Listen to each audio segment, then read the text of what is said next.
Okie doke. Welcome, everybody. It's been a few weeks since I played this. So, yeah. Trying to get back in the swing of things. Okie doke. Welcome, everybody. It's... maybe mute the video, Joseph. We're doing well, you guys. This is going well. Alrighty. Well, I've got the chat pulled up. The YouTube and the multi-stream chat. So if you're out there and you want to say hi, hi. If you just want to watch, cool. If you want to send hate mail, go ahead and send that to my cohort Shank. I'll put his email address in the chat at some point as I drop my phone. Cool. I washed dishes earlier, and then I proceeded to dirty all of them, cooking dinner. So, you know, a typical Sunday. Okay. I'm going to go ahead and hit continue, or resume, I guess. I think... Oh, God, this is loud. Dread grips me as we approach Grofheim. None of us expected to see a city unscathed. But what we find steals the very breath from my lungs.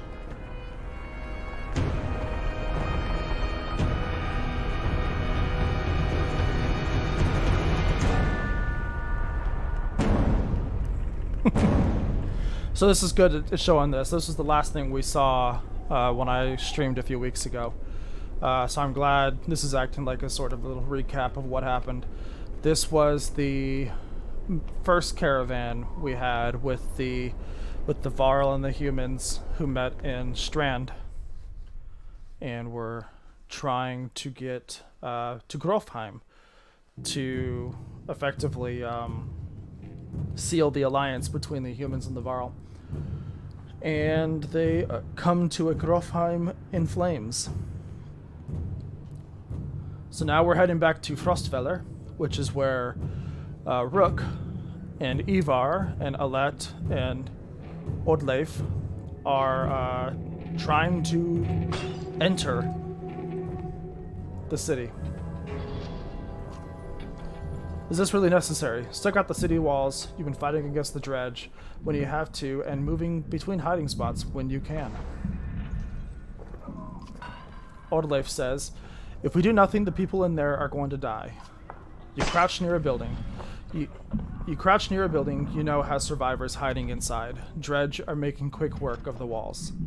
So I think with these guys, we had breached the city, only to have the dredge come and attack.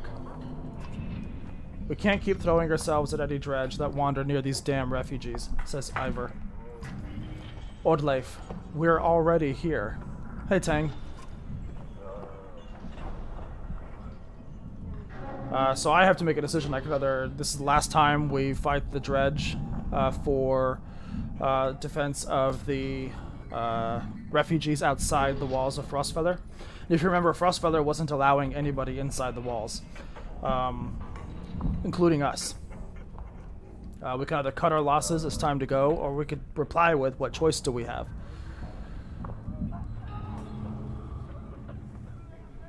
Let me know if the game is too loud as well, by the way. I'm using a new virtual sound mixer, so in my headset it sounds really loud, but that doesn't necessarily mean it's going to be loud for y'all. I'm going to say this is the last time. Ivar growls, but leads the charge, bowling over the nearest dredge and taunting the rest. Come on, you stony bastards, Ivar says. Nothing else I'd rather be doing right now. I doubt that. Highly doubt that, Ivar. Okay, so looks like I've got everyone I can take into battle with me. Alright.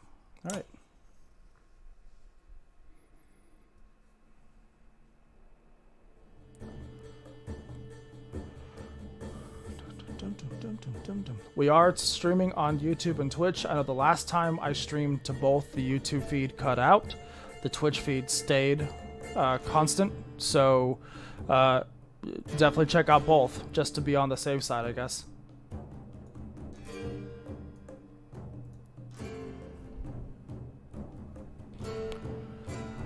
Okay, I'm gonna move Rook back.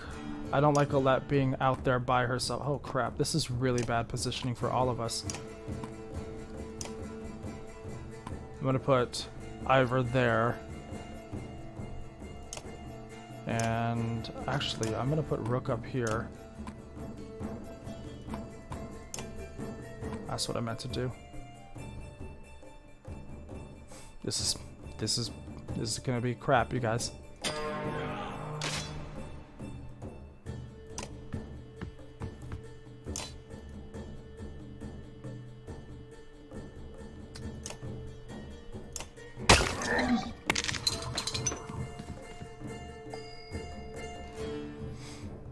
Okay, so I could hit Rook from here for 2. And actually, I think that's gonna kind of be the way I have to go with these guys. Instead of breaking down their armor, doing what we can to take down their health as much as possible.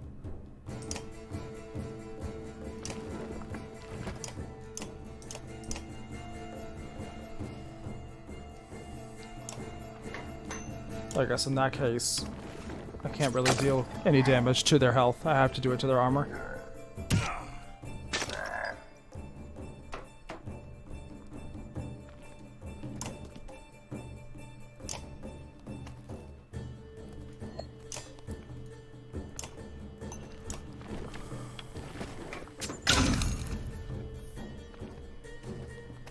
Oh, that's not good. What is his ability again?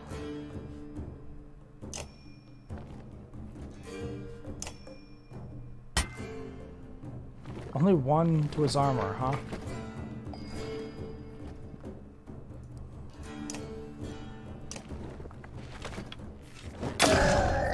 This is gonna be a long fight for Ivor, it looks like.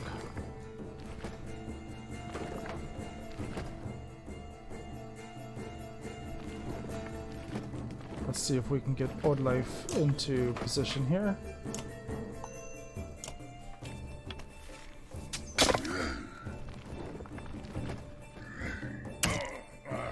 Just ignoring his armor.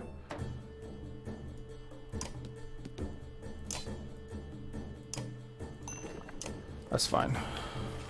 We've broken that down enough that I think we can start dealing damage to at least that big one. I'm pouring myself some tea real quick.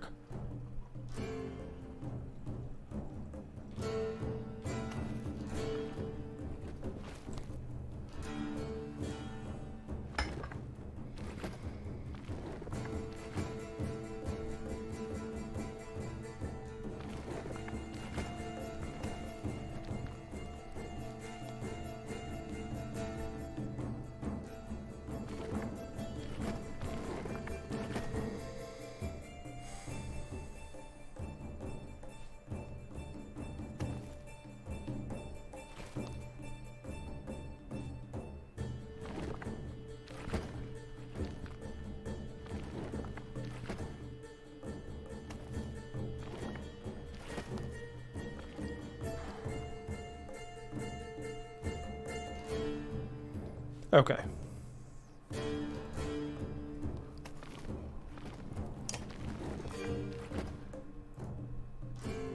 We're gonna need to break that guy's armor there a little bit more. Oh, good.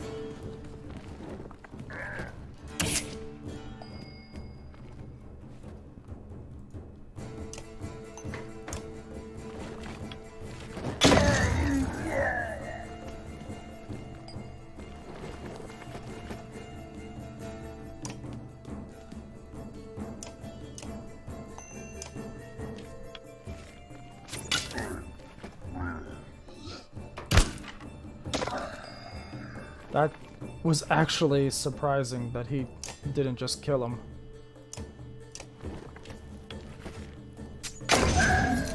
Go, Alette. Oh. Well. That sucked.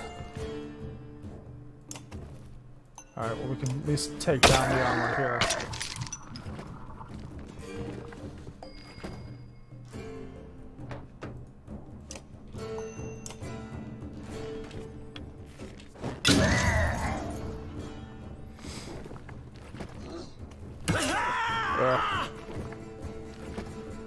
I don't... This is gonna end well for my party here. Oh, crap. I moved her too far away.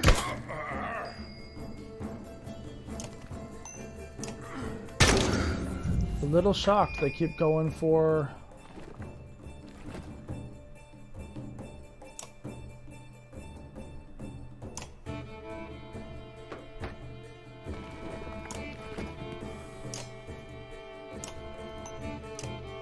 the armor there instead of his health.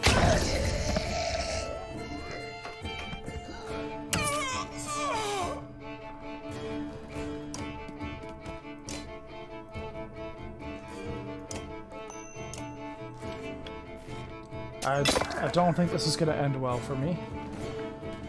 Yep.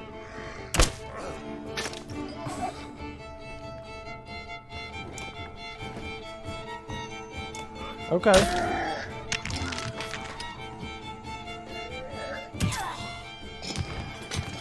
Yep.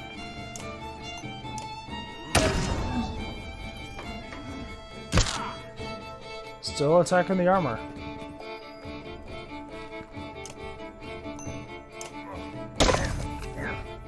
They're finally gonna... There you go. No! Seriously?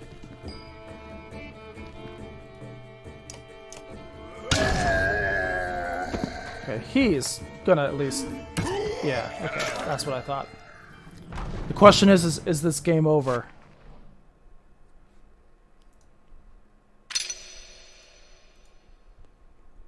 Okay, all of them have been injured in battle. Oh, if I could do that fight over again.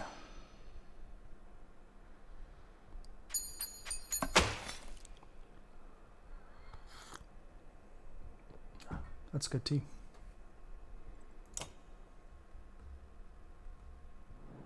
Not game over. The dredge give you a harsh thrashing, but go back to tearing at houses or meandering around almost aimlessly. The other villagers scatter in terror. Perplexed, you manage to crawl back to the rest house and lick your wounds. Thought there were a lot more of us than this. Surveying the rest of the house, you're struck by how many wounded and missing clansmen there are. Ivor says, only gonna be less over time. We can't keep fighting off dredge and hope they'll pass. Oddleif, we're not getting in that God's forsaken city. I know that. Ivor, the dredge have all been heading south. That's not an option either. Wormtoes, the only thing that makes sense. They won't follow us across the wastes. Oddleif, if there's really no other choice, why are you so insistent about Wormtoe? Ivor says, I know someone there who can help us, if we're lucky. Rook. Okay, get up, get everyone up. We're going to make a run for it. Within a short time, you're ready to leave.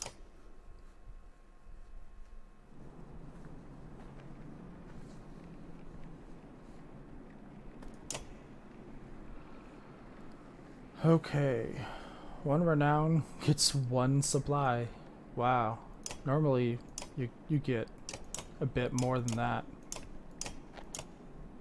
5 supplies for 1 day's worth. That frickin' blows.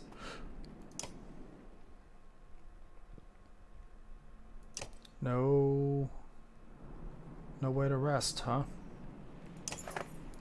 Outside the walls, things are a mess. Dredge are everywhere. Fortunately, they're going around the hill on which Frostfeller sits, heading south, and show little interest in following you into the waste. Someone else shows interest, though. From the gates of Frostfeller, a group of fighters are rushing toward you, a cart stocked high with supplies in their rear. You ready yourself for trouble when one of them shouts, "Hold!" We spied you leaving, says the man in the lead. Name's Onef. These men are loyal to me. We've got no intention in staying in Frostfeller, he tells you, but we haven't had any choice before now. Don't care where you're going, but we're going with you. Well, alright. Whatever is happening inside the city, it's clear these men are desperate to get out. You're not sure you trust them, but a host of experienced fighters might be worth the risk. So I can either just blindly let them join me.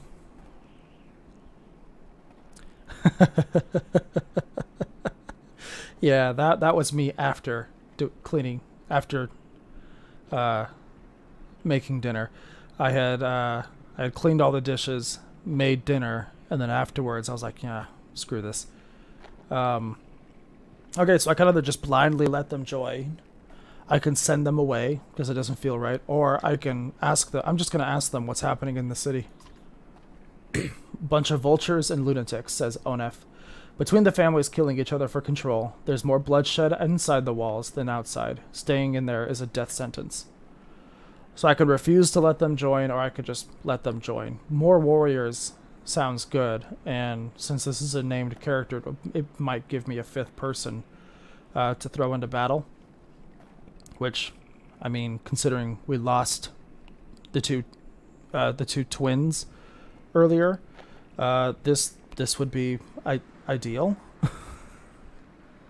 So yeah, we're gonna let them join, I think. We're grateful, says Onef, and we've got enough food to share. He and his fighters join your caravan as you dart into the wastes. You're finally free of Frostfeller, but find yourself facing new problems. You hope whoever Ivor knows at Wormtoe is willing to help. If I sound like I'm stumbling over my words as well, I'm testing out this new, what's the word? Sound mixer for Streamz for the website. And one of the things it does is it echoes my voice in my headphones, which I've never really had before. So I'm not used to hearing myself in my headphones when I'm talking on stream. So it's not that I can't read. I can read. I just can't read and hear myself at the same time. Ahead, you find what appears to be a good number of peasants surrounded by brigands. One of the armed men looks over his shoulder and says, "Gods be damned, this is all I need. Listen, don't interfere, and one of the supply wagons is yours." While remaining silent, the peasants plead to you with their eyes. So I can either accept the offer, I could back away, I could tell them to back away from these people or die to the brigands, or simply just ask what's going on here.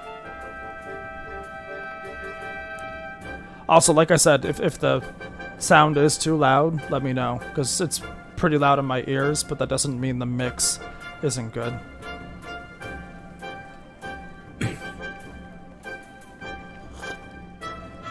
Oh, this new coffee cup that keeps all of my coffee and tea warm is so good. I love this thing. What I should have done is sweetened this tea with a little bit of date syrup, but I'm not going to go downstairs for that. So yeah, I could tell the brigands to just back away from these people or die, but the problem is my guys have not had a chance to rest since being injured in that last battle, and the last thing I want is to get thrown into a battle and have them die. I could ask them what's going on here and see where that leads, or I could just accept the offer of supplies and say, you know, screw these guys or whatever.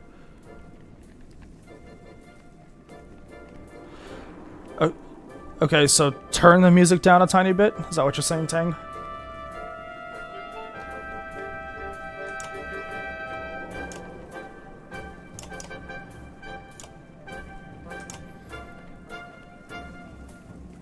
Okay. I think because we got injured in that dredge fight, I'm not going to risk a fight here. Just because, again, game over is a thing if my dudes get hurt. Even though I think Onef is part of the team now.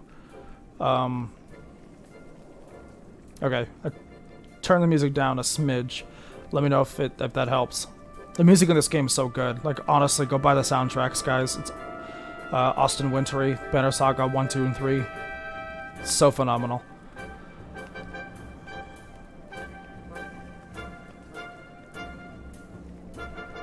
Yeah, I think I'm just... so Elizabeth on YouTube says, "Hi Tang" to Tang on Twitch. So that's... I guess I'm going to be like the cross-platform translator here.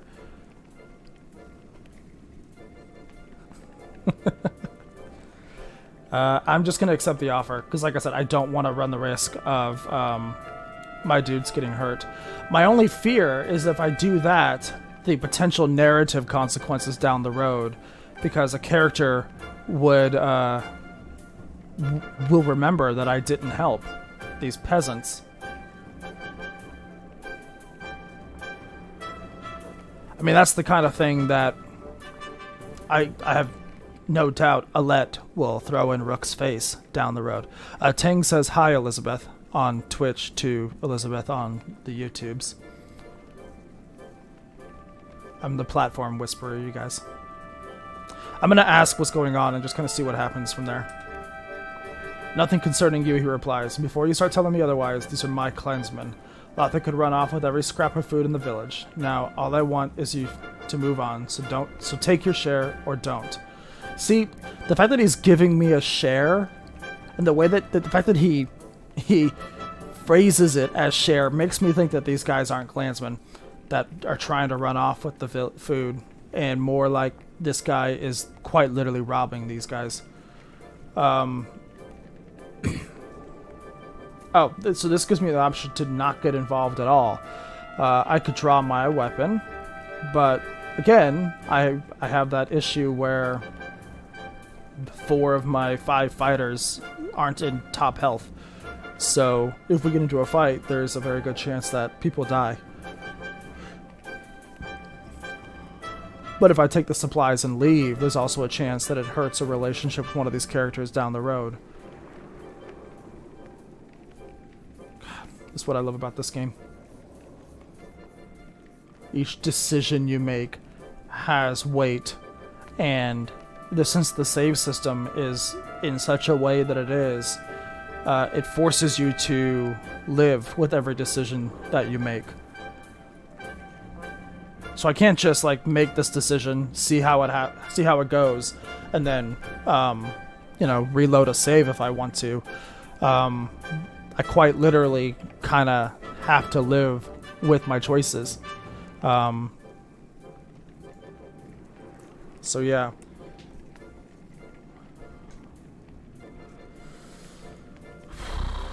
I'm not gonna get involved. I'm just gonna walk away.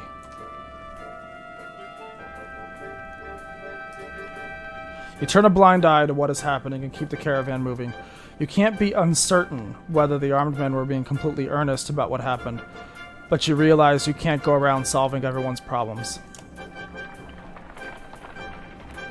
Okay, I'm gonna take this time before we get thrown into another situation like that to rest.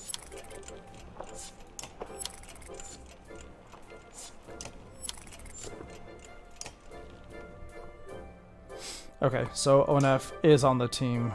Thank Christ. Oh, I can't level her up yet. Neither her nor Ordleif. Well, that sucks. Alright. Bum bum bum bum bum bum.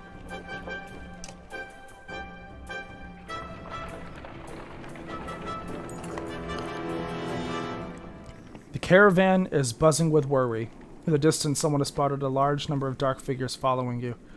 The Dredge, cries one woman, but something tells you they don't look quite like Dredge. Gods be damned, chokes Onef, standing on one of the carts to get a better view. Worse than Dredge, that's Ekiel, the reason we left Frostfeller. The news spreads throughout the clansmen like wildfire. Ekiel, why would he, starts Ordleif. Unless he's after you, Onef. He's insane, and interjects Onef, and unpredictable. That's a good number of fighters with him. Your mind races considering what to do. So we can either just try to outpace the dude. We can dig in for a fight. Assuming Onef is telling the truth here. We can lead a charge, keeping him away from the caravan, or we can try to work things out peacefully. I honestly don't remember what I did on my first playthrough of this, or my second, third, or fourth, because I've done everything. I think at least once, because I've played this on pretty much every platform it's released on at this point, from my phone to a PC. So I'm curious to see how you guys want to handle this in the chat, assuming you're still out there. So yeah, again, the choices are outpace him, dig in for a fight, lead a charge, keeping him away from the caravan, or try to work things out peacefully. Do do do do do do do do.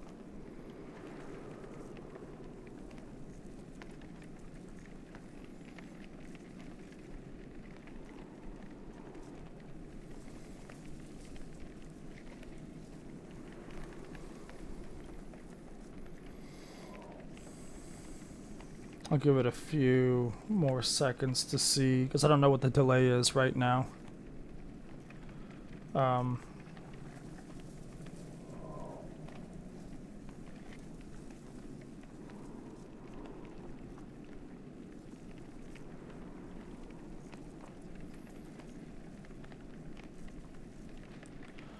So Tang, you're saying 1 or 3, so I could either try to outpace him or lead a charge, keeping him away from the caravan.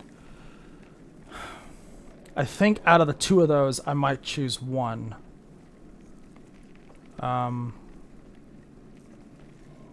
Because I think if we try to outpace him, we may end up having to fight him anyways.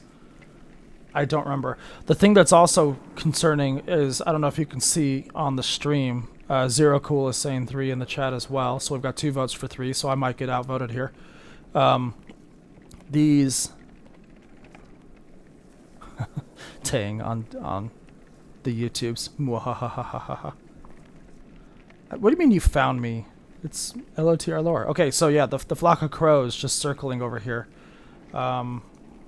Okay, so we got 2 votes for 3, so gonna just click 3. You gather Onef, your allies and fighters, and head into the waste, weapons drawn, where the caravan won't be involved. Onef, my good friend, he says as you approach, throwing his axe on the ground. We come to parley, not fight. I'm assuming he is Echil. Rook, why would I believe a word you say? Echil? Onef. We were good friends. What happened? Go back to Frostfeller, says Alette. What more do you want? Echil, what a pretty girl. Is she yours? I'm glad nothing happened to her. With the dredge, I mean. My friends, how could I forget everything you've done for me? Took my live bait. Took my warriors.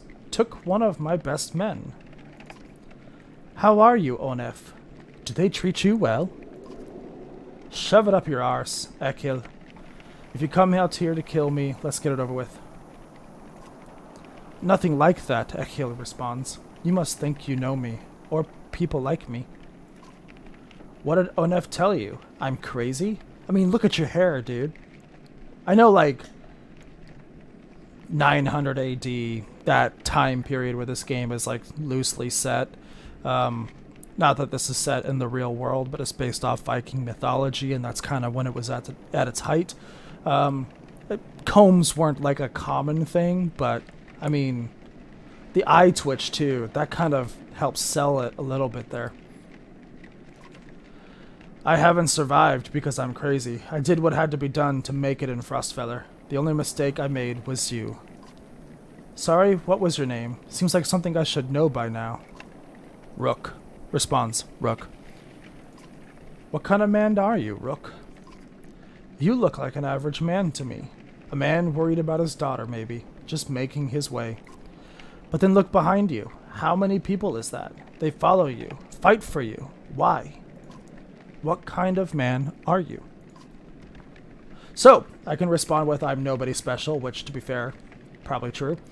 I'm doing my best like everyone else. The kind who does what needs to be done, or do like the southern Appalachian response, like you're hanging out in the holla. I protect my kin.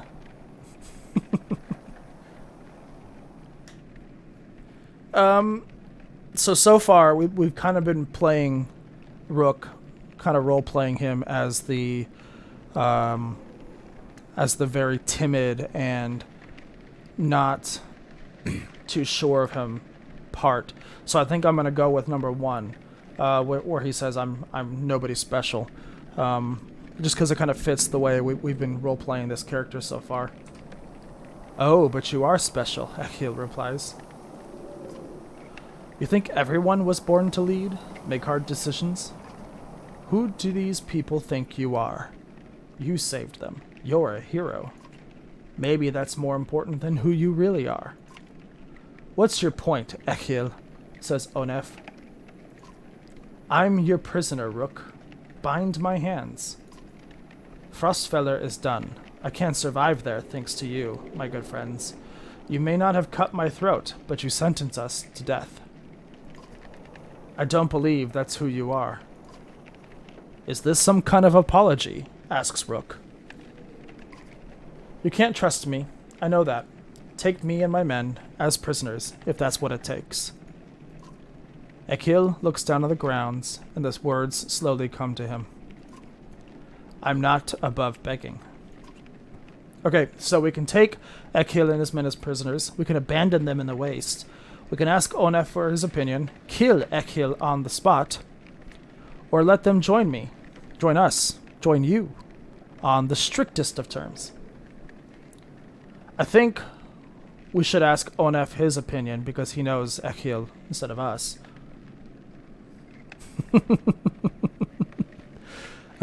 Elizabeth just looked at her phone. Wow. You were just straight up kill Ekhil. Keep in mind, every decision and every death in this game is permanent. So, I mean, we can kill characters, but that snuffs out a potential story down the road. Or saves us from potential ruin based on Onef's description of this guy. So Tanga's saying 3. Elizabeth is just saying kill the fucker. I know Zero Cool, you were in the chat earlier, so I might give you a second or two to chime in here. Me, I'm leaning 3 just to get Onef's opinion here and then see what the options are after that.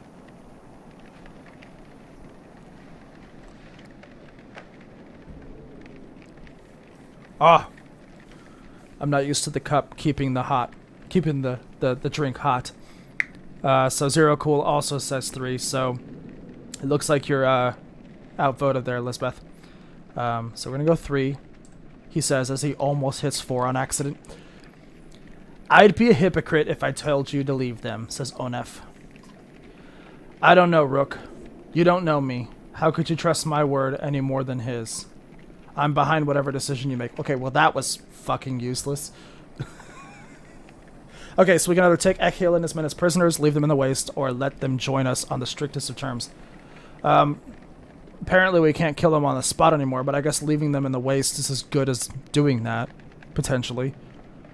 So yeah, we can let them join us. We can take them, or we can leave them. Keel them? We don't have a bow. We can't keel haul them. Oh, keel them. I get it. Had to sound it out in my head for a second there.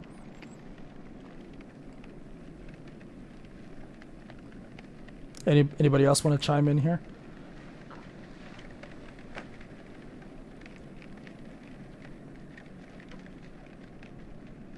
Also, looks like the stream is about 10 seconds behind because I just saw myself touch myself on the head when I said I had to send it out in my head, so that gives me a good benchmark here.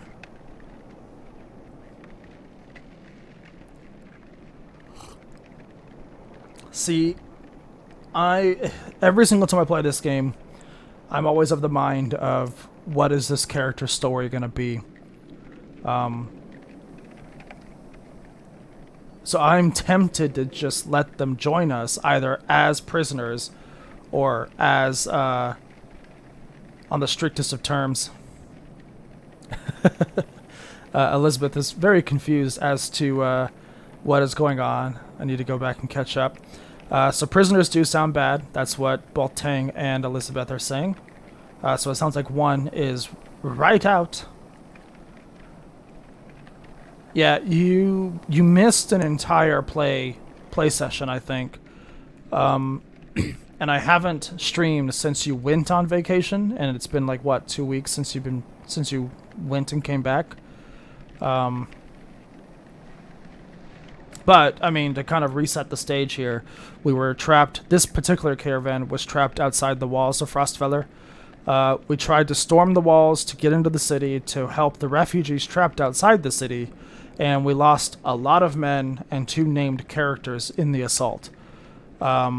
So when we started tonight, we decided to just abandon Frostfeller in favor of going to Wormtoe. And that's where we are now. These guys, the first guys who joined us, were from Frostfeller. They were allegedly fleeing Ekhil. But Ekhil is now saying that because of our actions against his rule in Frostfeller and how he was keeping the refugees and stuff out, he can no longer survive in Frostfeller, so now he's trying to join us and guarantee he and his clansmen's survival as well. It's interesting, though, that he's offering himself up as prisoners, and Onef never did. They're both coming from Frostfeller, and Onef says Ekhil was basically like in charge and killing more people inside than was being killed outside, so there's obviously some bad blood there between the two of them. Okay, so we landed on no prisoners. So we can either leave them or let them join us, but on strict terms.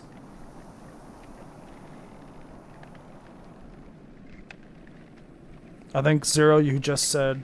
Nope, that was from a while ago.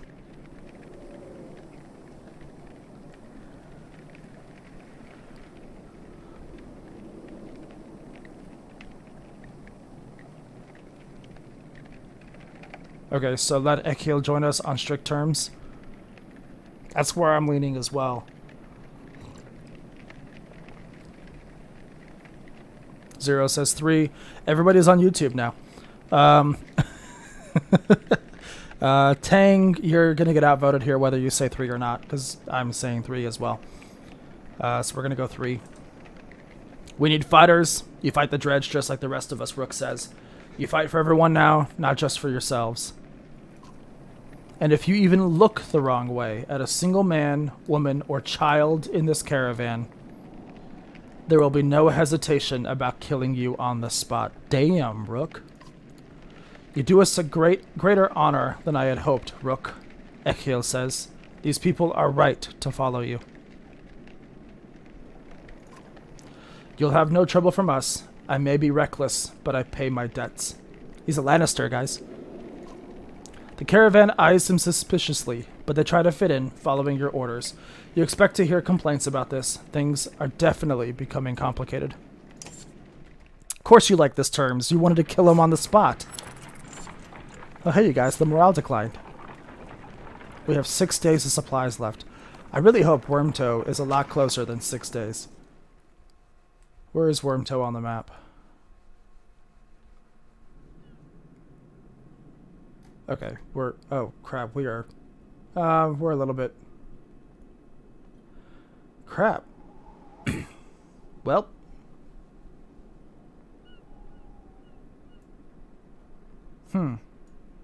Yeah, we're close.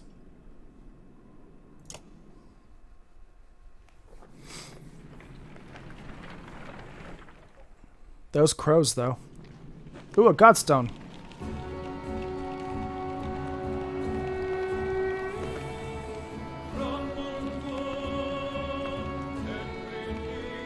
I don't know if you can tell, but all of the main characters in the caravan are represented there.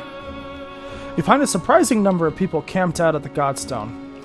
They've been here quite a while, ever since the sun stopped. Apparently they think Radomir, the sun god, has come back, and they're worshipping him despite the bleak environment. They welcome the caravan, mingling and swapping stories with others while you rest. They have almost nothing of value to trade, but their leader approaches and offers to let you join in their tribute. Let's ask what the tribute involves, you guys. Golden Fury.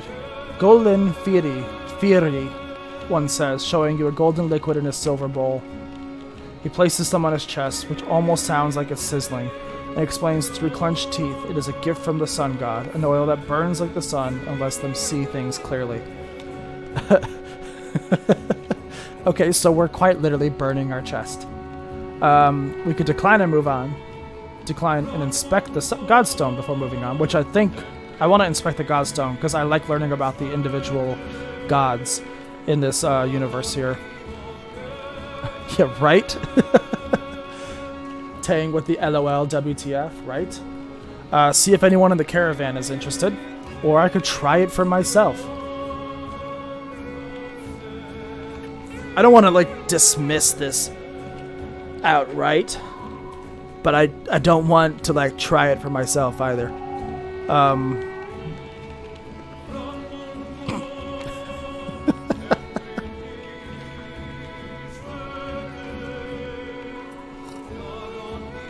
gonna go and check my blood sugar whilst we wait for this. So it sounds like, Tang, you're not a fan. You're not interested.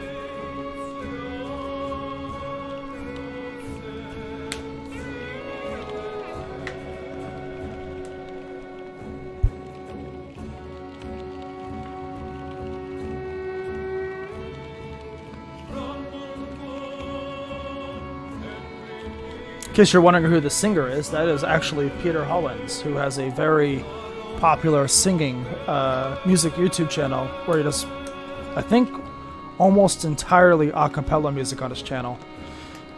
He does stuff from games, movies, popular music. He's really good, if you don't know who he is. This game has the musical talents of quite a few YouTubers, actually, who right around when this game came out in like 2014 were kind of at the height of their powers, and it's pretty cool to see that all three of them are still doing things now. So obviously Peter Hollins, who you hear here. The violin in the background you hear is Taylor Davis. She's another YouTuber who does violin covers of popular music, movies, anime, video games. And then Maluka, who became internet famous for her cover of The Dragonborn Comes from Skyrim. She's in this as well, and she's still doing a lot of great stuff as well.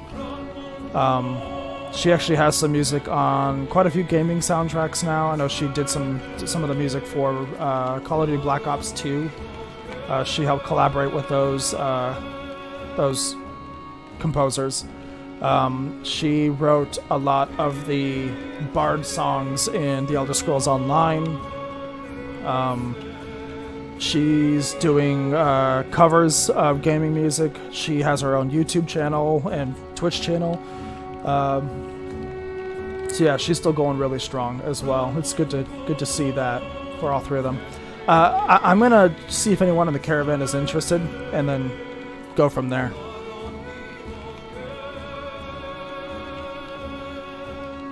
Yeah, the soundtracks are just fantastic. Absolutely fantastic. I think Austin Wintory does a really good job with capturing the bleakness of the game in especially the opening themes, with that single solitary French horn doing the opening notes, and then having the caravan of instruments behind it start coming in towards the end of that opening leitmotif. I do like, if you listen to soundtrack 1 and then compare it to soundtrack 2, it's the same theme for the opening, except they're in different keys, where one is a higher key than the other. And it kind of reflects the way that game ends and the next game begins. It's really cool how he did this in the music. Not surprisingly, you find no takers. You wonder how devoted you'd have to be to go in it for yourself. So we're going to inspect the Godstone before departing. Nobody can really agree on what Radomir looked like. As fond as he was of his own isolation, he never directly contacted humanity. Most think he was a serpent that lived in the sun, and it's not uncommon to hear speak of seeing the tail of a great creature slipping through the thin clouds, On a sunny day, Radomir was always one of the lucky gods, the kind who people thanked for good weather, healthy livestock, and a good harvest. Despite all that, the biggest mystery has always been how his godstone came to be found at the bottom of a dried-out lake. You grab the G502? Dude, you're not going to, you are not going to be disappointed. It's such a good mouse. I'm actually a little upset. I'm not using the G502 at this computer because this is my MMO computer, so I'm using my MMO mouse. But my computer in my bedroom, which I play a lot of my FPSs and other games on, that's got the G502 at, and it just it fits so comfortably in your hand, man.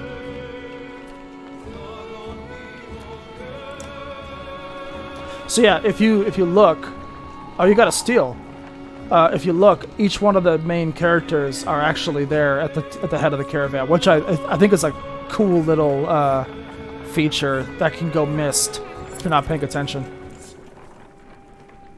5 days of supplies left, you guys, and we're getting close to the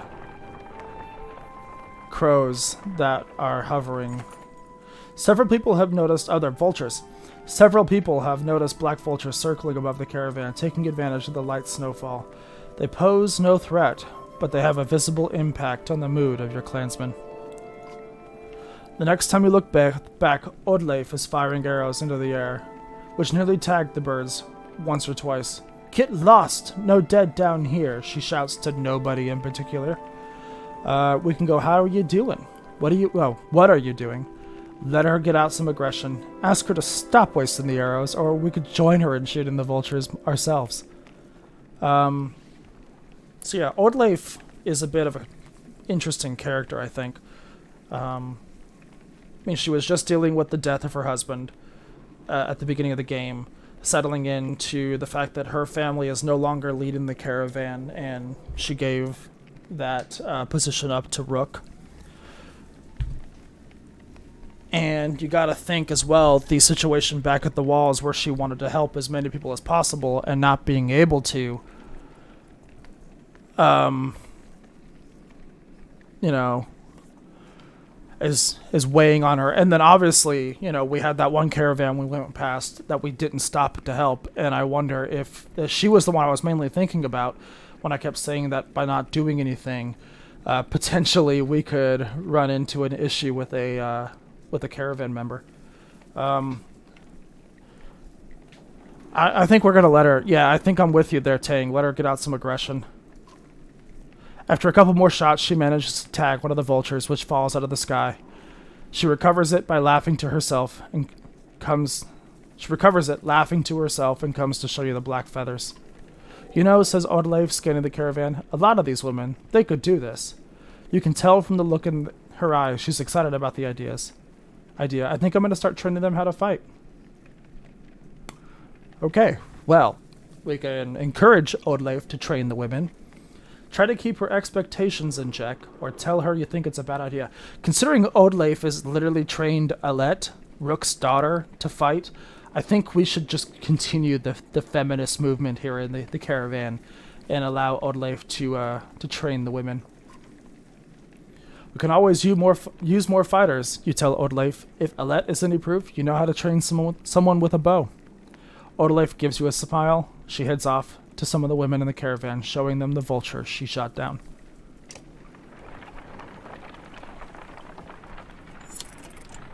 We are so low on supplies. We need to get to Wormtoe. We've got 4 days left.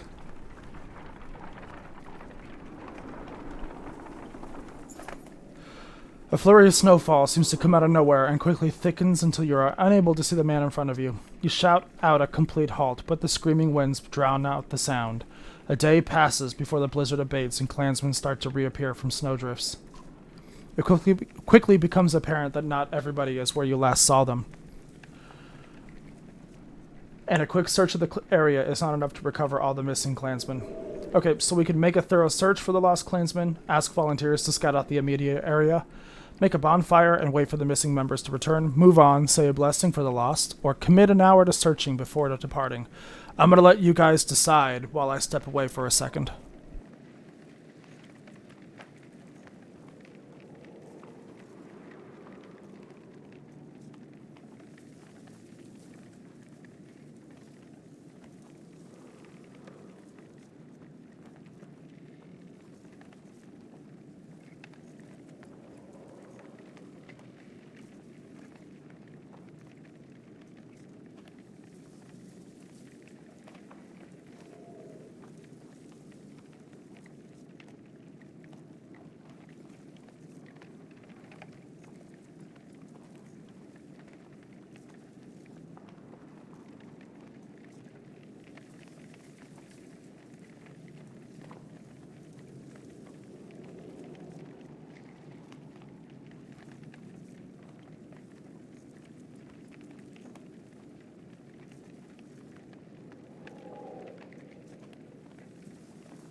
Okay, so Tang says 5. Sorry about that. I had to go check on my kid and check on the dog. Make sure that the doggador was put up.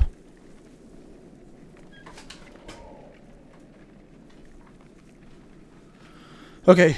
Yeah, this is so scary being so low on supplies. I could not agree more. So we can commit, because I honestly don't remember if there's a market in Wormtow either. Commit an hour before searching before departing. We'll go with that. While calling out for missing family and friends, the clansmen trample the snow in a boggy slush. Any chance of finding tracks are soon lost, and the caravan slowly submits to their solemn failure.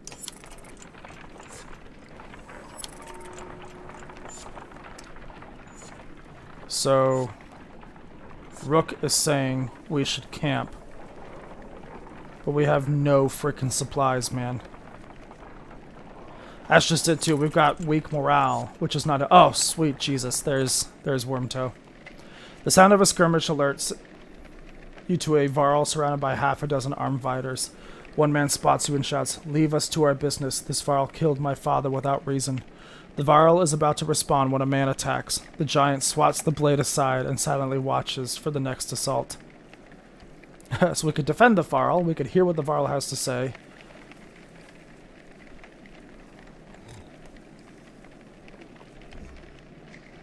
See, I don't know if this is our caravan that's fighting here. I say let's hear what he has to say. The Varl shrugs as if unconcerned, saying, "This one's father and I had a business deal. He lied. Now he's dead." "Lies," shouts the man. "You murdered him over a lie, you coward." The men wildly attack the Varl, who deflects them well enough, but you're uncertain of how long he can keep it up. So we can either defend the Varl, or we can let them settle their own dispute.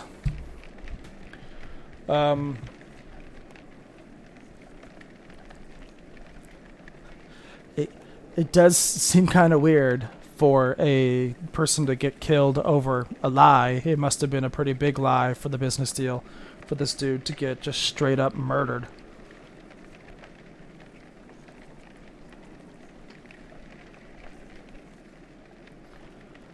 I'm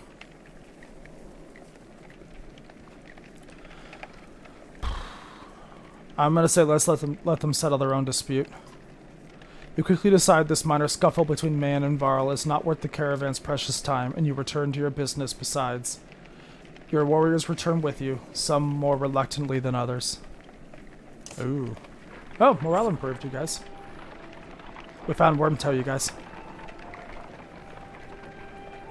Wormtow was never the kind of place someone would build a town. Fittingly, the Varl living here aren't known for welcoming visitors with open arms.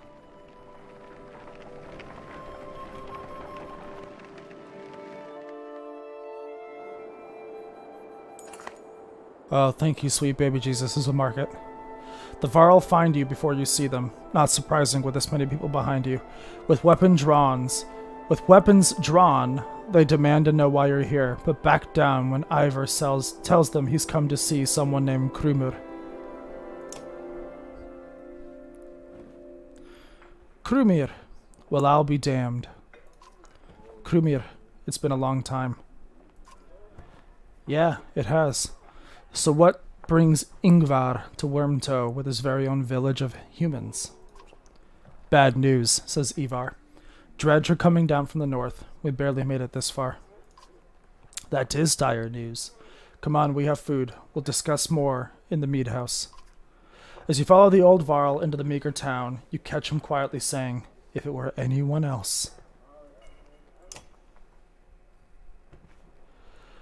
I've talked with the warriors here, Krumer says. I'll be honest with you. Half want to go north and find out what happened to Blotsbalker. Some think we should go to Grofheim instead. None of them are happy you're here. What do you think?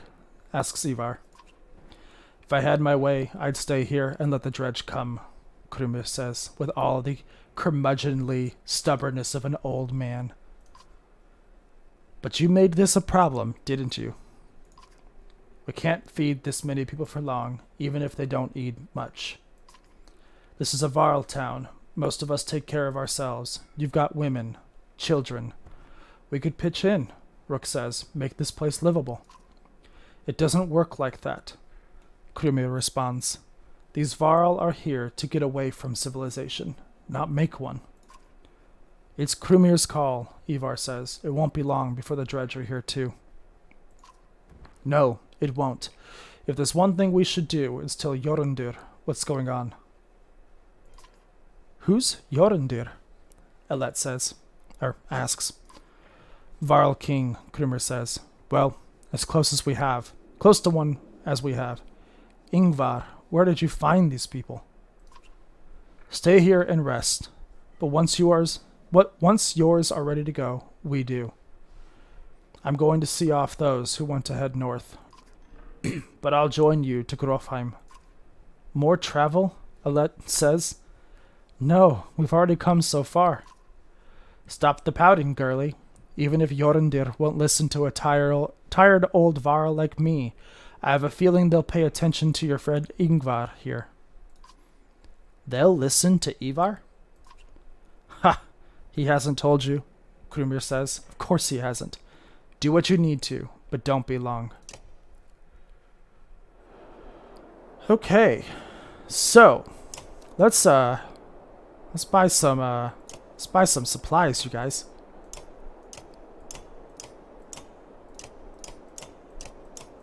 I don't have a whole lot of renown, and I kind of need this renown to level up my characters as well.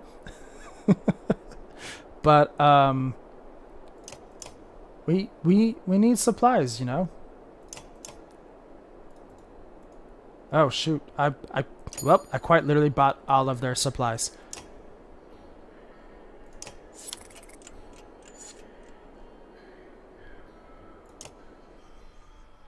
So we're gonna talk to Krumer.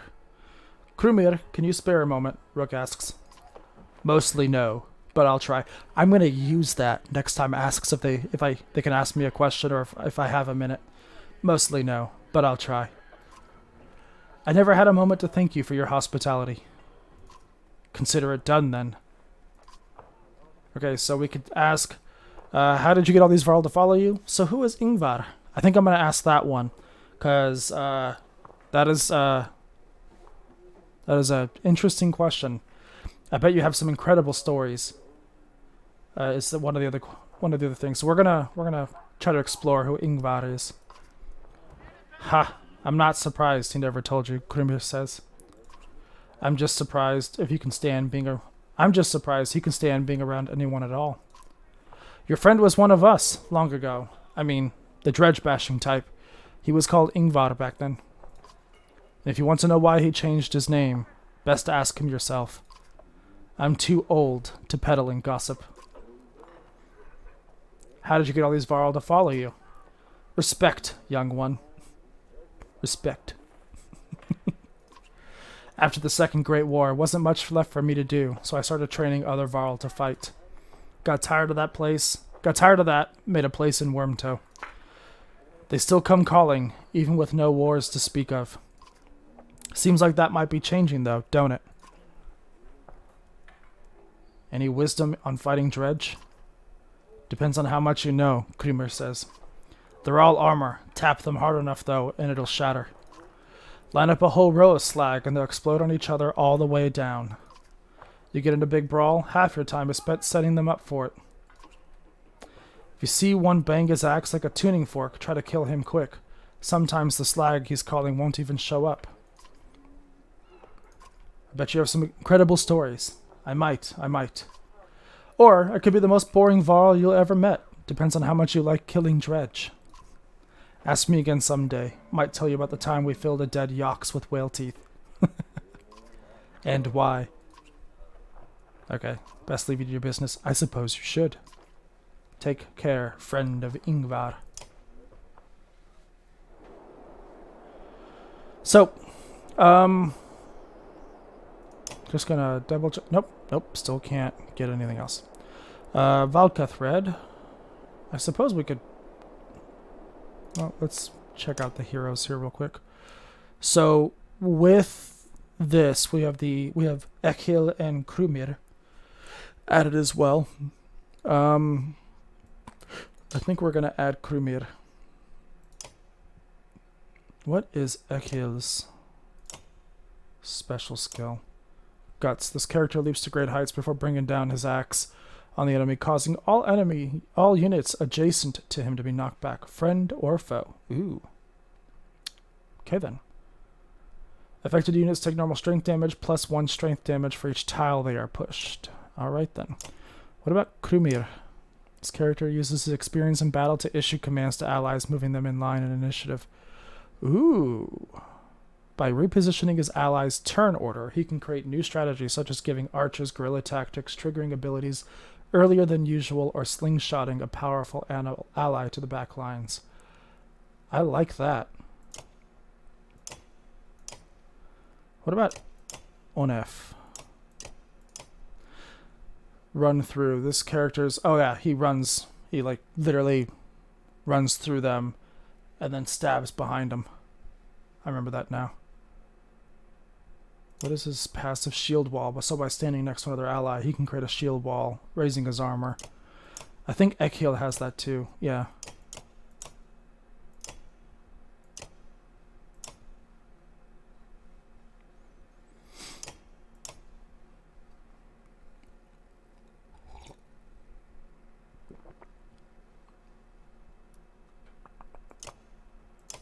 Yeah, so both Odleif and Alet have puncture.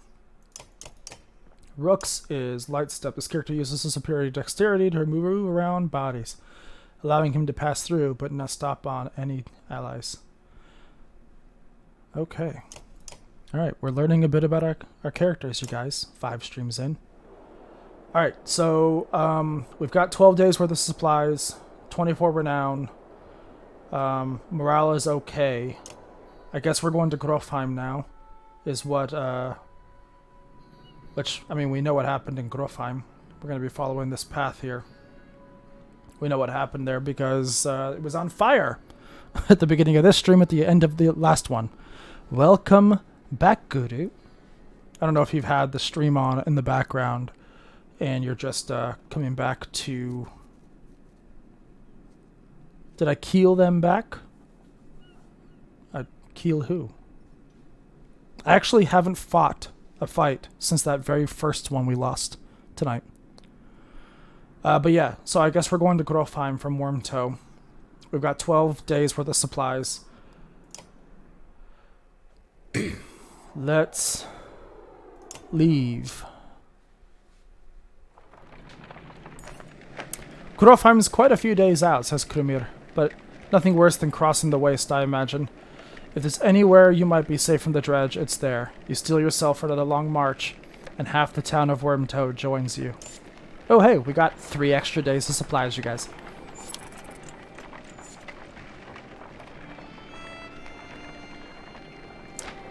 I feel like we're gonna have to rest real quick and level up that morale. Okay.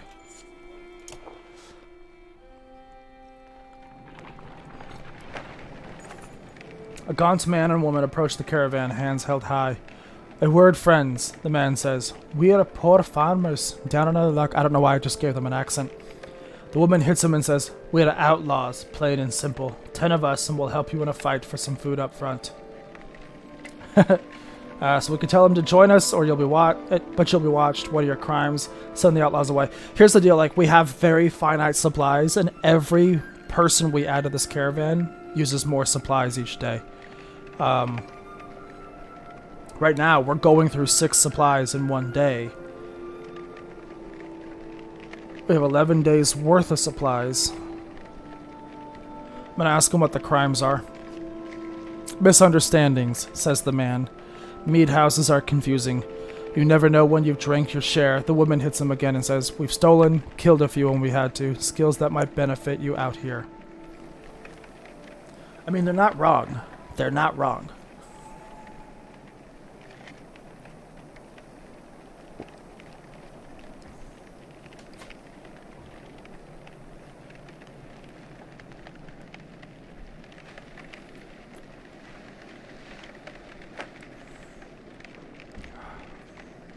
I'm gonna let them join us, but you'll be watched. The two quickly shuffle into a supply wagon as 8 more bandits emerge from the wilderness. They gorge themselves on salted fish and cheese, taking time to thank everyone after eating the politely keep to themselves. Plus 10 fighters, minus 3 supplies, you guys.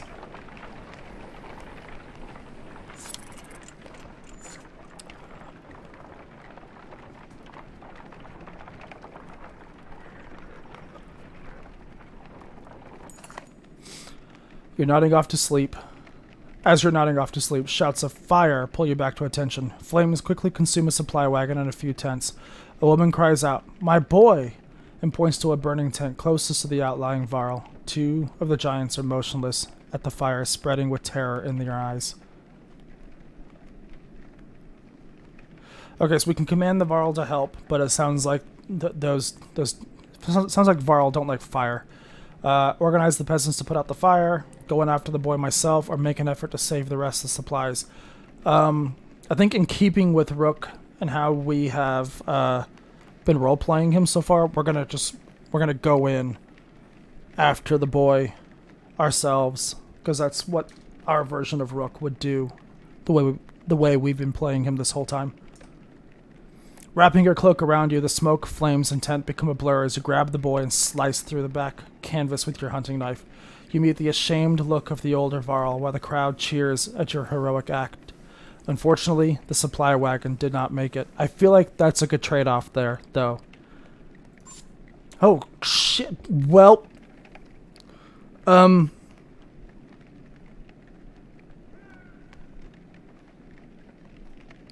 Well... We just lost like 10 days worth of supplies, you guys. What in the depths was that about? You mutter to yourself. Something about the fire, Odaleif says. Odaleif tells you. I've heard this before. They don't like it. Doesn't change what happened, you think to yourself. Well, remember when I was so happy we had like 15 days worth of supplies? You haven't seen Alette for much of the day. When you do find her, she's returning to camp alone from a fair distance away, looking rather sullen. She keeps her eyes on the ground as you approach. Ask her what's going on, sit quietly beside her, or you can give her some space. What just happened? So one of the supply wagons caught fire with a nearby tent, and there was a boy inside the tent, so I chose to save the boy versus the supply wagon, thinking that, oh, we have other wagons, not realizing that was like the supply wagon. We lost 41 supplies, and which equates to about 10, 11 days worth of supplies. But the boy's safe, so, I mean, there's that. Yeah, that was bad. I feel like things are changing so quickly, she eventually confides. It's not just that. Everything is going so wrong. I've been talking to Ekhil a lot, Alette says. This gets your attention. So I could tell her to stay away from him. He's dangerous. I could, be a parent and find out what he's been telling us, or I could threaten Ekhil immediately.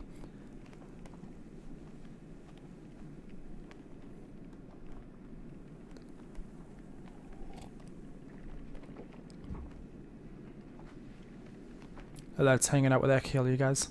That guy that Elizabeth just wanted to kill straight up. I'm gonna do the parent thing and just find out more. Especially considering I think Alette's like a fully grown adult here, but I don't actually know how old she is. He told me how he and Onef are kin. Ekhil had a sister who married Onef, but she died a long time ago. They've been bound since. But then Onef left without him. Just left him behind without a word. That's why he came after us. So I could tell her, don't trust that man. I could say, I don't care what he says, stay away. Confirm Ekhil's story. Or, again, threaten Ekhil immediately.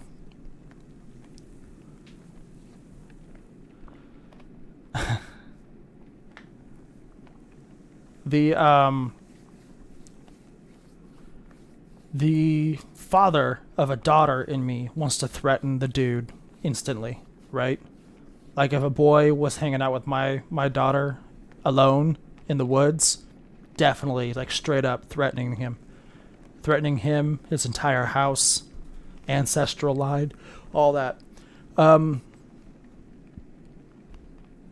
like Alette can kill crap with the bow, so it's a little bit different like scenario here than like my 11-year-old who plays Minecraft all day.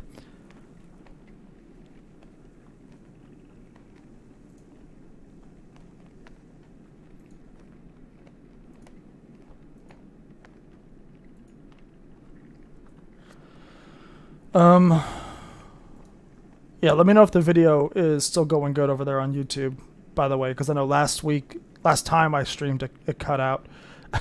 KIL says Elizabeth. We can confirm the story before we just go straight up threatening a dude. I don't know. If it was like real life, I would have threatened him already. But it's not. It's a video game. So, it's good. Okay. Well, you said buffering, so I didn't know if that meant like the stream was buffering or what. Yeah, it's going strong on both. I've got both pulled up at my second screen where the chats are, which is why like I'm not looking directly into the camera when I'm talking to y'all. I have 0 camera presence. I should just turn the thing off. No one wants to look at my big ass forehead anyways. But yeah.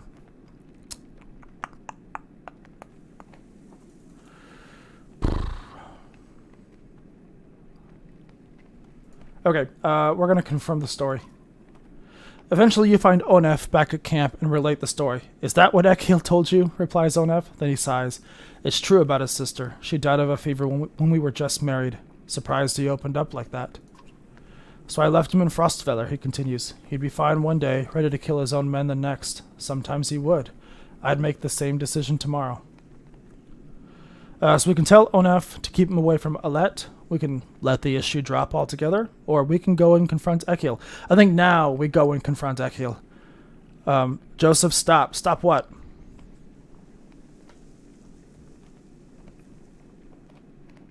The delay. So, I mean, I may have said something like 10 seconds ago, and I have no clue what you're talking about now. I think now we go and confront Ekhil, though.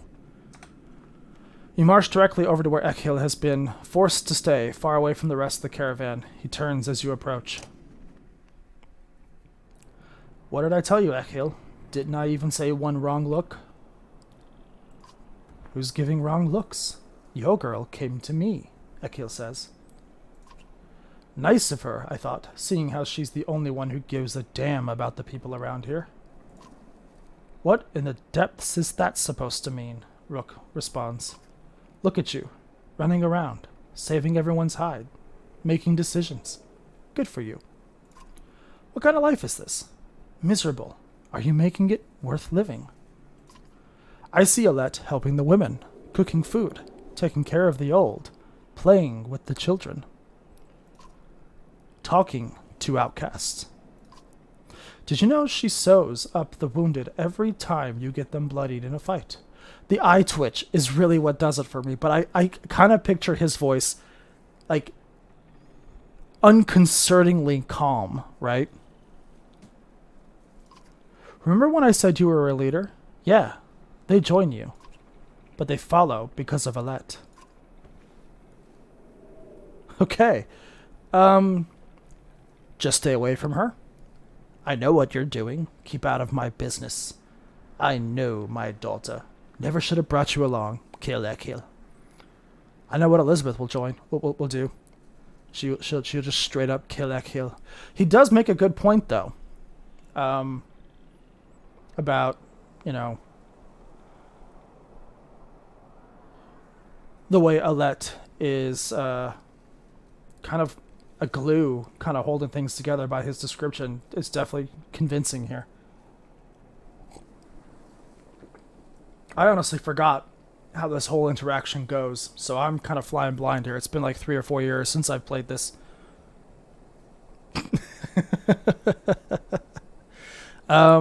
Okay, so obviously Elizabeth says kill him, whether she means it or not, or is just going to become a running gag the entire time Ekhil is in our caravan, whether he dies or not at some point.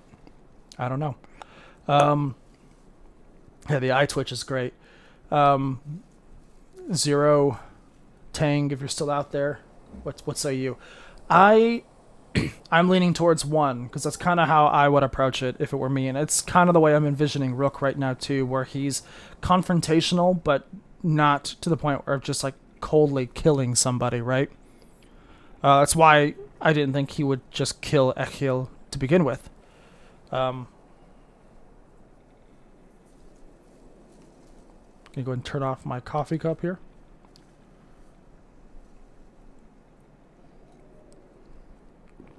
Zero is saying 1. Just stay away from her.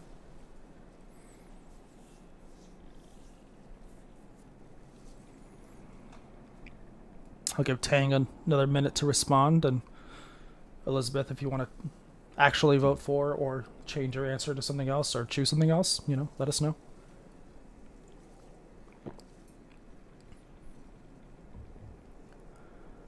I can't stand you and your damn tech. Yeah, turn off my coffee cup. Yeah, that is a sentence you probably thought you would never hear someone mutter. Turn off my coffee cup. It's a ember cup that keeps your drink warm using Bluetooth and coils, I assume. It's actually really cool. So that cup of tea I've been drinking this entire time has been the same temperature this entire time. And you control it with your phone. And that's just kind of what I spend my money on instead of like things that would actually improve my life. Yeah. Okay, we're gonna go with 1. Oh, crap.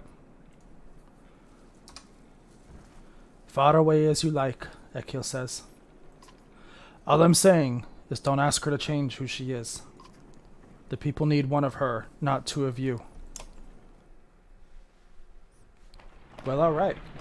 Remember that time we lost all of our supplies in a fire because I saved a boy? Well, I think this is another Godstone. Nope. Yes. Ha! There's Krumer.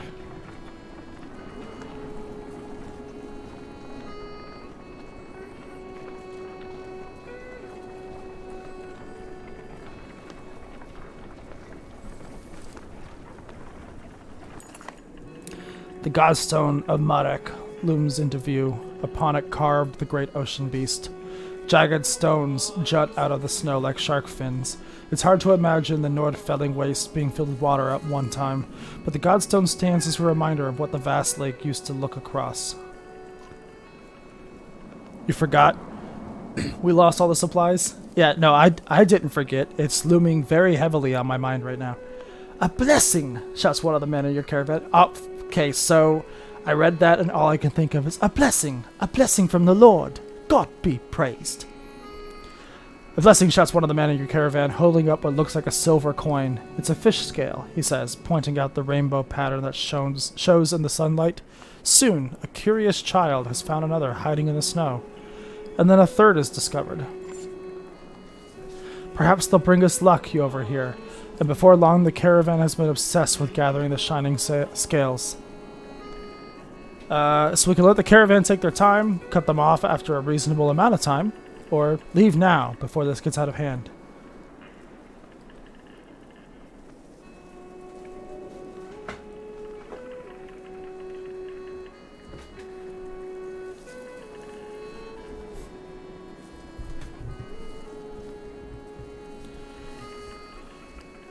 I think we give them some time because the morale just improved. But I don't want to be here like for a full day, considering we have 2 days of supplies left. So we're gonna go ahead and cut them off after a reasonable amount of time. When you awake, you find people still searching through the snow and shrubs. You call it off. We can't spend another day here, you tell them. Be glad for the luck you found, and let's go before it runs out. They fret and moan, but eventually you get them back on the trail. Aw, morale declined, you guys.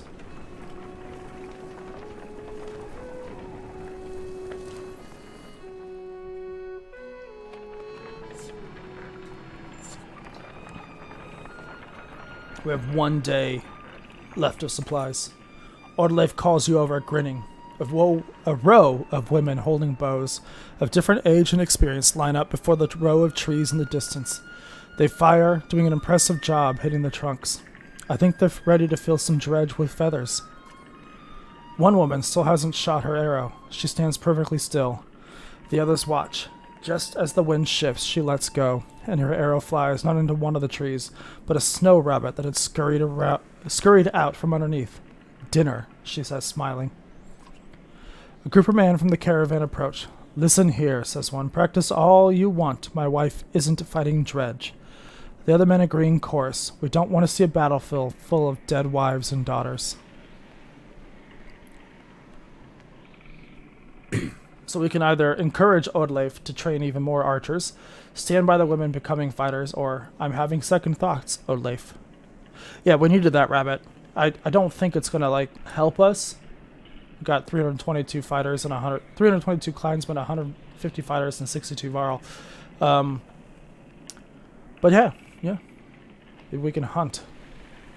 Can't imagine, like, this entire time, these guys haven't been hunting, right? Like, do we only eat the supplies that are on the wagon and not go after wildlife? I mean, that's one thing that's never quite, like, stuck in my mind, I guess, with this game. Excuse me. Then again, I guess if you were relying on hunting the entire time to feed the entire caravan, the sense of urgency with the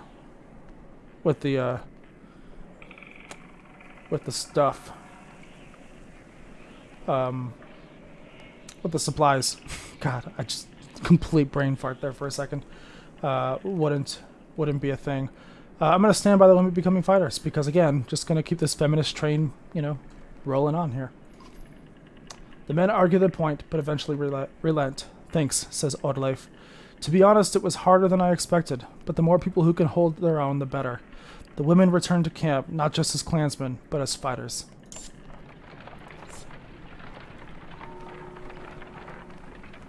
Where? Someone's been nicking extra goods from the supplies, a concerned woman tells you. Counted them up myself, make no mistake. This keeps up, we'll all be starving before long. So we can post a few extra guards to watch supplies, which are basically non-existent at this point. Yeah, I think it's the whole realism with the, my brain is definitely farting. In the Oregon Trail is like a team of like 6 or 7 people. In this, we've got over 400, so almost 500, jeez. Over 500. I don't even know. I don't understand how math works anymore. So we can post a few extra guards to watch the dwindling supplies. We can ask some clansmen if they've seen anything suspicious. We did let those 10 thieves in. So there is that potential for an issue down the road. We can announce that any more missing supplies will result in rationing, or we can just say, tell us if you see it again. I say let's post a few extra guards. Unless it's the guards who are stealing. What do you guys think?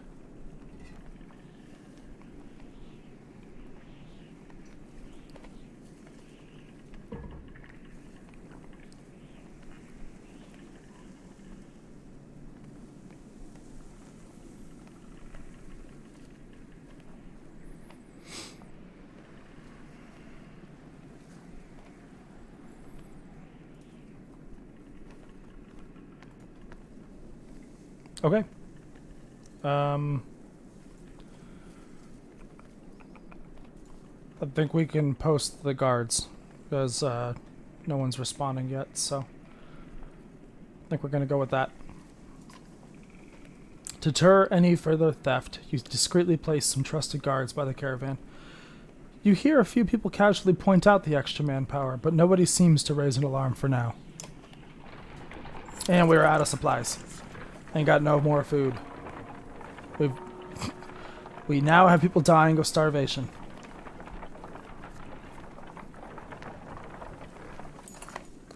You hear a whistle on the wind and spot a long line of Varl far up ahead, heading toward you. Behind them is a swarm of dredge and trail of bodies leading off into the distance. Get down there, barks Krumer.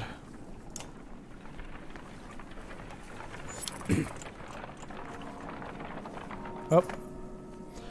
Don't let them spread out, shouts the lead Varl as you approach the battleground. Soon you almost regret finding yourself fighting alongside them, facing off against a daunting number of dredge. This character should look familiar, guys. The dredge line the battlefield, weapons drawn. A fight seems inevitable. You take a quick head count. There must be at least 146 of them. You have 166 fighters and 59 Varl at your side. Two forces are evenly matched. There's no guarantee of victory here. Well, since there's no guarantee of victory, I don't think we should charge. I think we should form up formations here. You start comparing weaknesses and strengths, taking into account terrain, morale, and the look of your enemy. If you're careful, you should be able to keep your forces balanced. Give the order. You start rallying your forces and gather your allies to you, preparing to enter the fray. Okay, so... Oh, Fesselt is one of the characters we can choose here.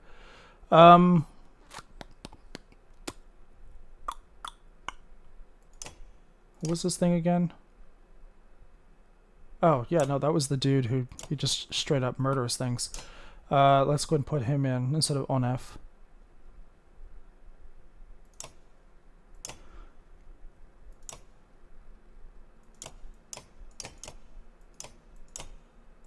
Okay, I guess he can't use that one, even though he's level 2.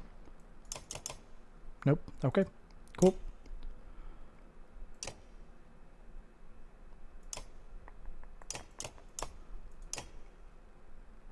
Alright. Let's see what happens. Hopefully they have food.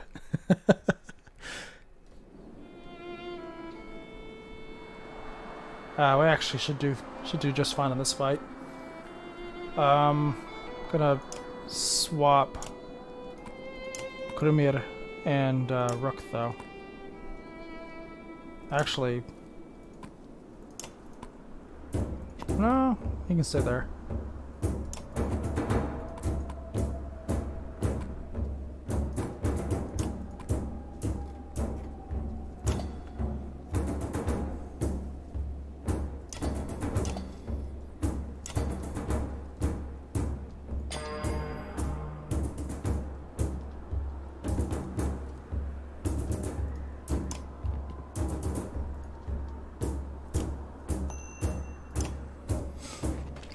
These slingers are the ones that can throw essentially like mines on the ground that will do damage. Yeah, Shatterstone causes exploding damage to 2 strength and armor damage.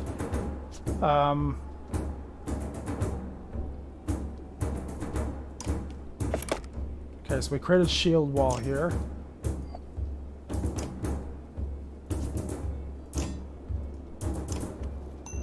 Start breaking down some armor with Odleif.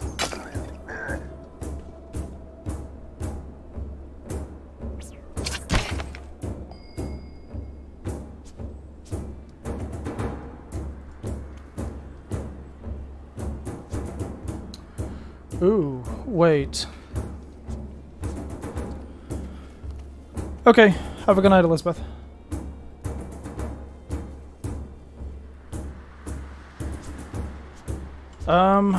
So we've got them lined up. I don't want to hit him until I can knock them back onto each other. So I think, actually, we might just move Alette just a little bit closer and end her turn there. Ooh.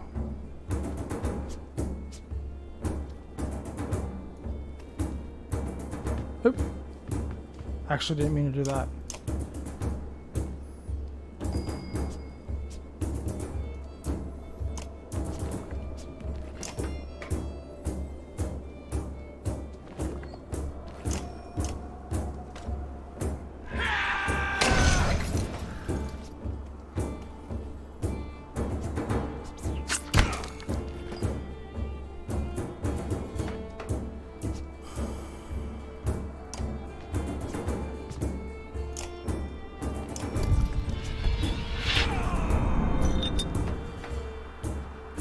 Okay, so I moved him up a little bit. Oh, shite. I didn't think that would hit him, because he wasn't on the tile.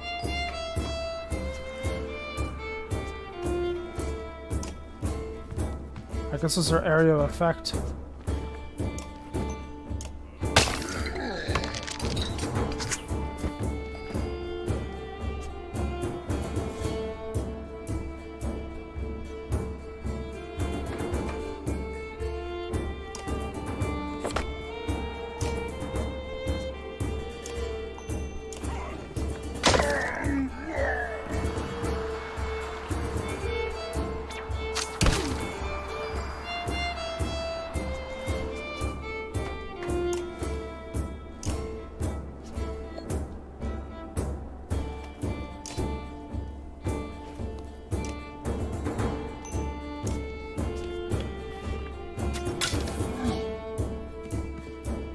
Oh, 10 damage in one hit? Really?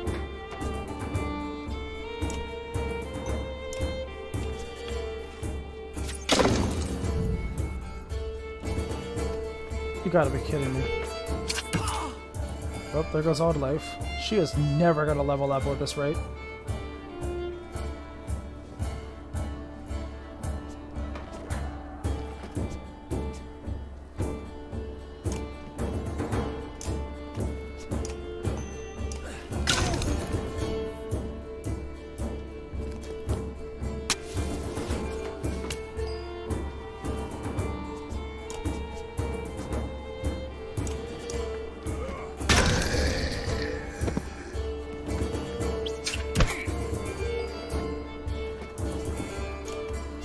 Let's just start burning down this armor, and then Krumer can...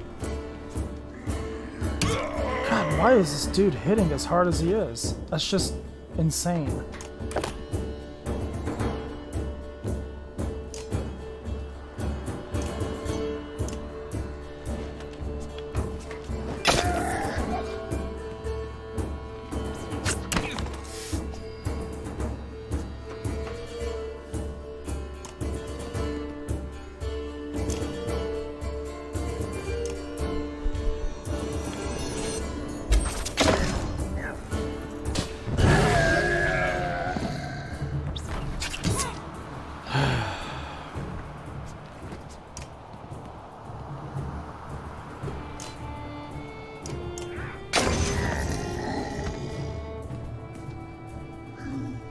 That dude is just wrecking people.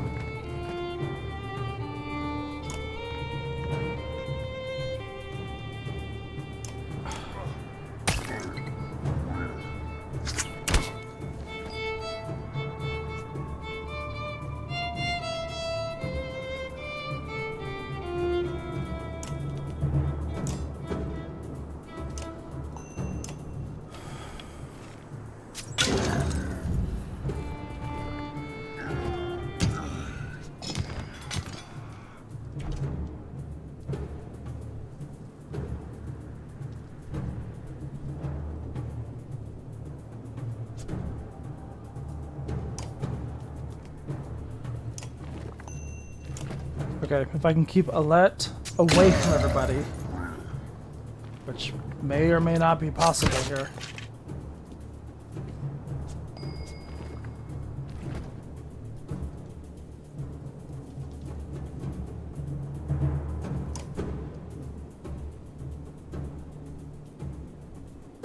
How many spaces? So it's 4 spaces ahead of her on her special attack. Oh, I can kill him with 1 shot here, so let's do that.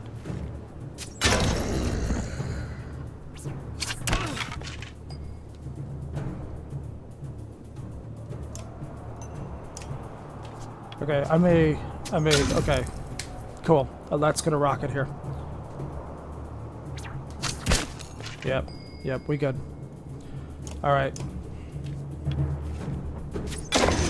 Go, Alette. You take a moment to survey the battlefield. The enemy is being pushed back all the way down the line. You can take this opportunity to pull back and leave combat immediately. On the other hand, chasing down more dread would rally your fighters and nope, we're gonna pull back. There's no way I'm fighting this again with just Alette.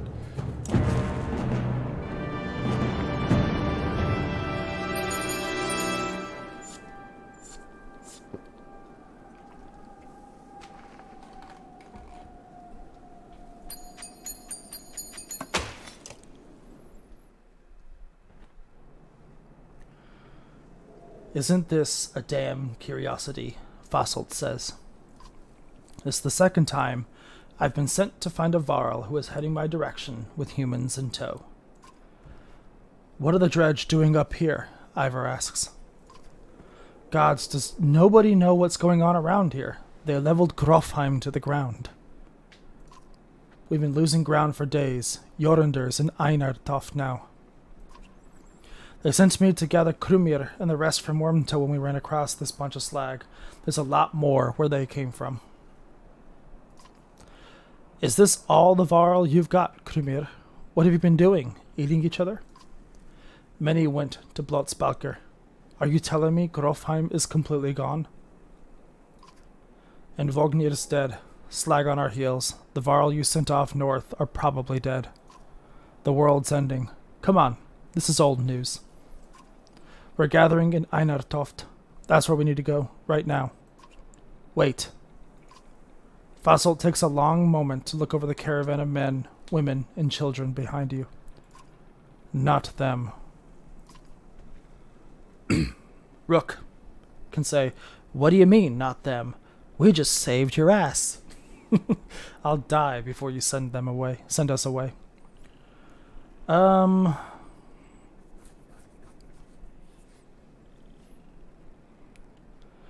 don't quite know what's going to convince Fasolt here.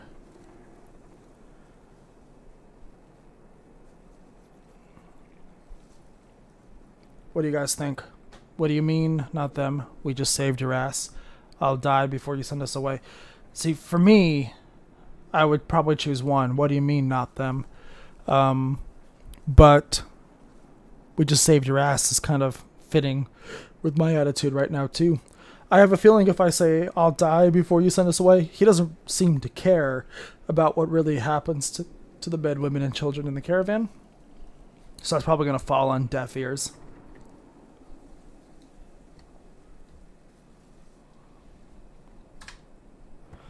Unless you're a king or a mender, humans don't step foot in Einartoft. Now, this isn't the time for this discussion, Ivar says. Damn it, Fasolt, who cares about that? Krumer says. What in the depths happened at Grofheim? Before Fasolt can reply, a low rumble grabs your attention, growing louder by the moment.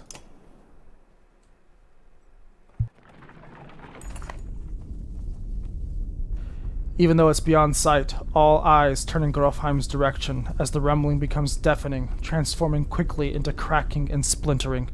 It's coming closer. Go, shouts Fasolt, taking off towards Einartoft. Don't stop until you reach the Hardborg.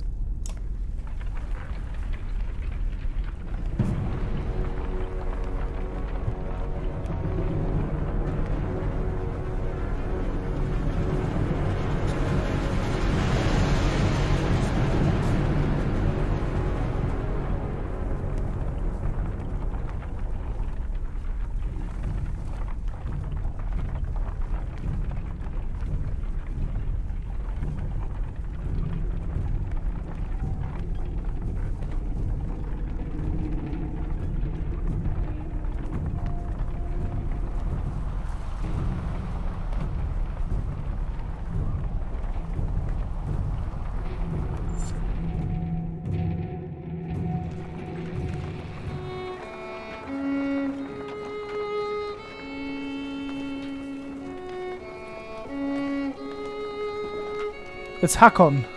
What's that huge snake-like, dragon-like thing in the background? I don't know.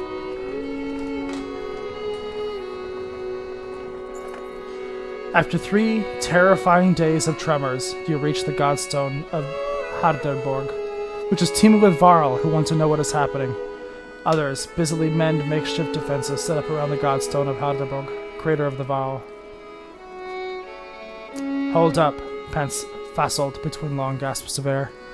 We're going to have a talk. You're still standing. Well, most of you. Rest up, then move on.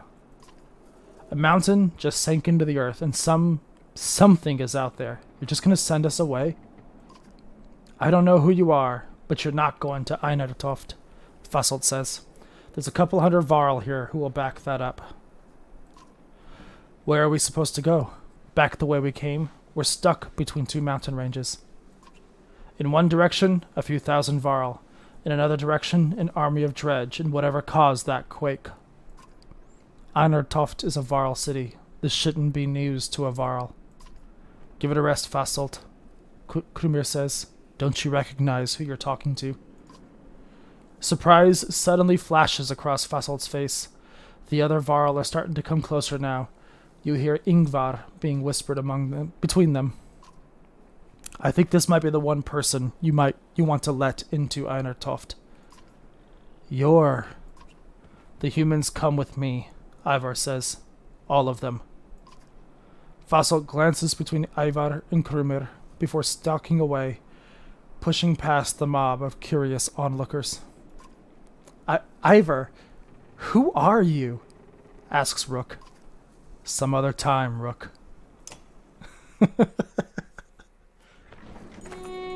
You spend the rest of the day recovering. Varl come and go in packs, and most of the chatter is about the quake that just sank the mountains into the earth, or the dredge that are still on their way. You hear rumors that a massive chasm opened up where the earth split. Inspect the Godstone. The little you know about Hardborg is that he was a disciple of the Loom Mother, and learned to create under her guidance.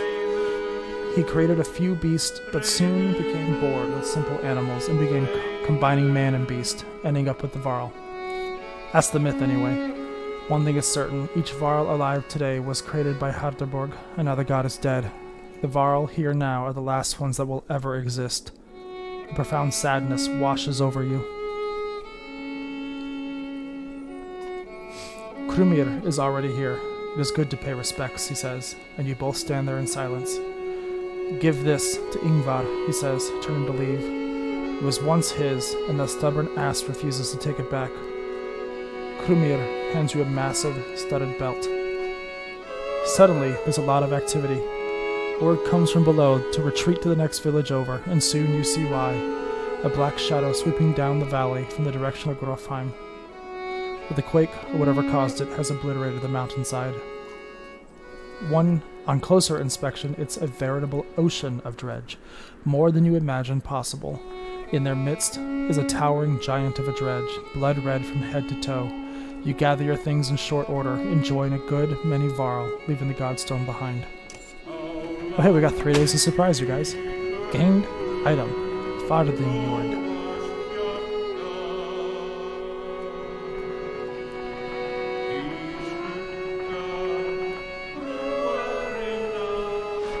Well, I think we should inspect the Fardingjord. Oh, shite. We're gonna burn through all our supplies just to rest up all of our people. God dang.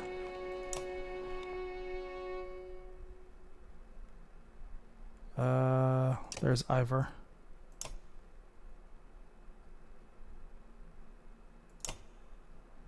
Fardingjord. An elaborate belt first discovered around the waist of a Varl who had somehow frozen himself deep within a glacier. I think they expected Ivar to be a lot more powerful than he is right now. But Alette did finally level up.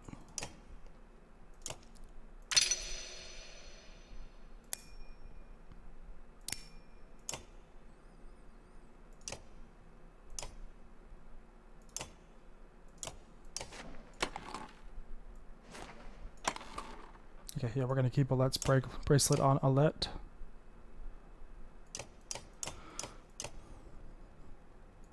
Fasolt is here. Let's go ahead and give him that. Let's get... Yep, okay, we're going to stick with that. So, we have no more supplies, you guys. But there's a town right ahead, so I think we'll be okay. Maybe. More supplies missing, a woman by the wagon says to you. And look, tracks. Right there, they look like children's footprints, but my husband and I followed them into the wilderness. They made up with some adult tracks. No telling how many. Round up and question the children. Question parents about their children. Send scouts to look for anyone following you. Have the children watched carefully. I feel like we should question the kids.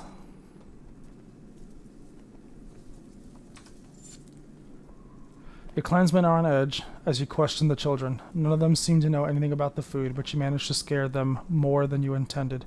2 brothers in particular are left on the verge of crying. Okay, well, I just fucking scared some kids. That's cool. It's cool, I guess.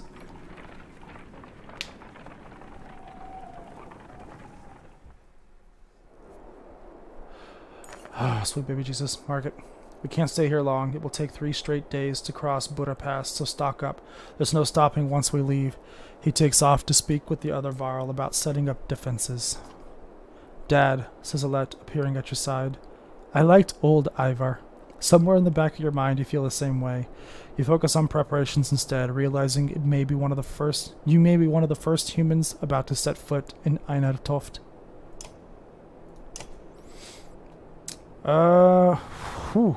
They've got a lot of supplies, you guys. We're gonna just go ahead and get a lot of them.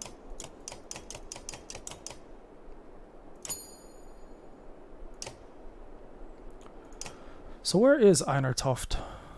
We're heading up to Grofheim. Oh, it's like right there. Okay, so we are pretty close. Cool.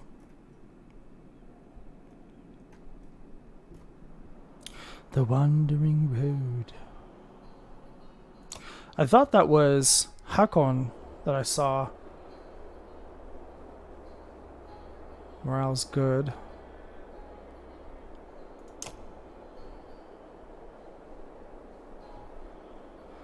Valka thread. Iron bands. Yeah, why not? Can any of my homies...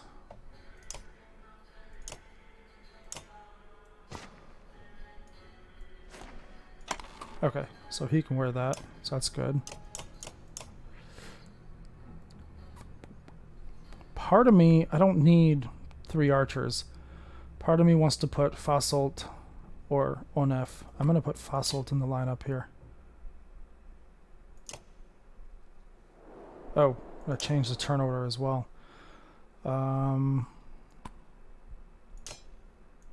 Ivar first, then Rook. Then Fasolt, Echil. Nope. Gonna do that. Okay, leave. I honestly don't know what's a good place to stop here either. Just simply because... We I don't approach know. a city that only Maybe Varl here. have seen and cross a bridge that only Varl could build. Let us hope that we are the only unwelcome visitors to pass.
All these warriors, another great war is upon us, Krumer says.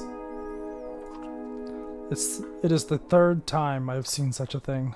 There are far fewer of us now than there once was. That music was just phenomenal, by the way. Krumer heads up the stairs to the Great Hall and returns shortly after speaking to some Varl. What did they tell you? Ivar asks. By all accounts, the Dredge are coming here. Looks like they plan to end the Varl for good this time. This place will become a killing field soon. They said the Prince of Men is here. They've got a mender, too. Prince Ludin is here. From Adberang? In any case, we'll be given no audience today. You remember the last time you were here, Ingvar? It's Ivar. Yeah, I remember it. What now? Asks Rook. I'd find somewhere to rest. I'd recommend keeping your people out of trouble while you're here, Rook. In fact, keep them invisible. Jorundur won't be happy you're here. You're shown to quarters, but could wander the city while you wait for an audience. You feel like you could sleep for a week straight. Okay, so I think we're going to end it there. We made it to Einertoft, and it looks like we're about to encounter some dredge, as we are stuck here in this, well, it looks like cliffside retreat. I don't know. I've been only streaming this on Sundays just because it's, you know, not a work thing. This is just me streaming for fun. But I kind of might stream this tomorrow? I don't know. We'll definitely see. Thanks for hanging out, for those of you who did hang out tonight. Appreciate you. And we'll be back with some more Banner Saga at some point in the next week. Little Helm's Deep situation, maybe. Yeah, a smidge. Except I think this is a less defendable spot than Helm's Deep, to be perfectly honest. The Hornburg was very defensible, which is why it was such a great fortress until, you know, Saruman blew it up. To be fair, nobody else was fighting with gunpowder back then, so there's that. So yeah. Thanks for watching, guys. We'll be back this week with some Mo. Until then, have a good night.